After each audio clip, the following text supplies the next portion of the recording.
तू ससुरवो में जाई हमारे के चहबू।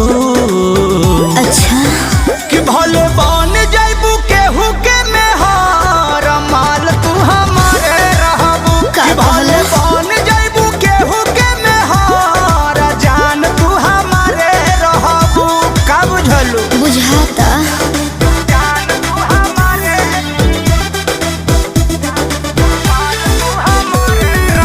Music by Arya Sharma.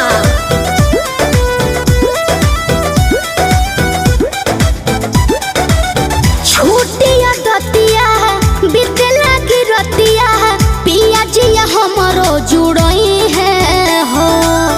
हमारे छुअला तोहरो खजानावा देखी सजनवा खुशी आई है हो।